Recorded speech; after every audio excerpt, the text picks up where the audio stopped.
Yeah. On Face the Nation, the Chinese ambassador said China's position is for peace and that it's constantly doing everything it can to de-escalate. Do you agree with that?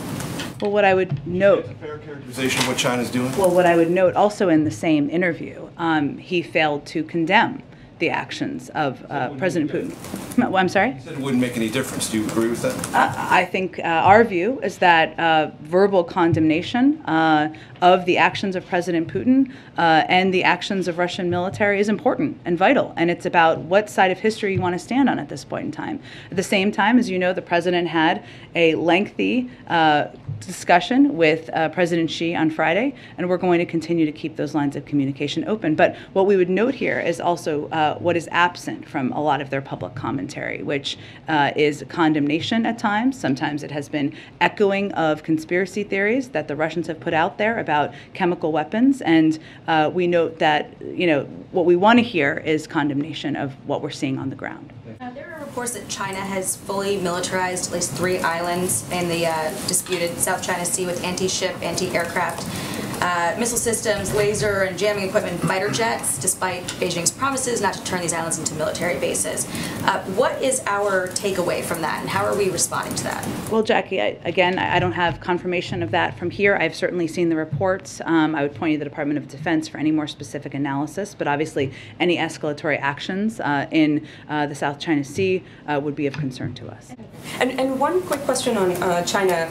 Are you getting any indications yet that China will actually heed to President Biden's appeal to President Xi's to not provide material support to Russia, or are you seeing perhaps evidence suggesting that Chinese companies are maybe violating or going around U.S. export controls to send the material, the U.S. material to Russia? I mean, are you seeing any evidence to that effect? I don't have an assessment to share on this. You can look at the public comments that one of your colleagues brought up earlier during an interview yesterday, where the Chinese ambassador highlighted China's friendly relations and maintenance of normal economic ties with Russia, while also refusing to condemn Russia's invasion of Ukraine. But I don't have a further assessment beyond that. Follow up on China maybe. So the president has warned that China would face costs if it decided to help Russia. And how confident is he that European allies would also support such costs, and would that be part of the discussion in Brussels? Well, I think that certainly the concern about China's closer alignment with Russia is one that's not just one of the United States. It's also a concern of many in Europe, and we expect it to be a topic of discussion over the course of the next several days. We're talking about the communication with China, including President Biden's call with President Xi last week.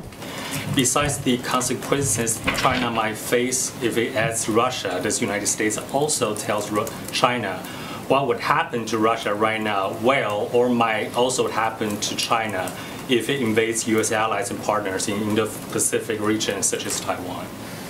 During this call, which was largely focused on Russia's invasion of Ukraine, the president also reiterated his support for the Taiwan Relations Act and the One China policy based on the Taiwan Relations Act, and he made clear that we remain opposed to any unilateral changes to the status quo across the Taiwan Strait, and that we have concerns about Beijing's coercive and provocative actions. So that was the other topic that was discussed at during the call.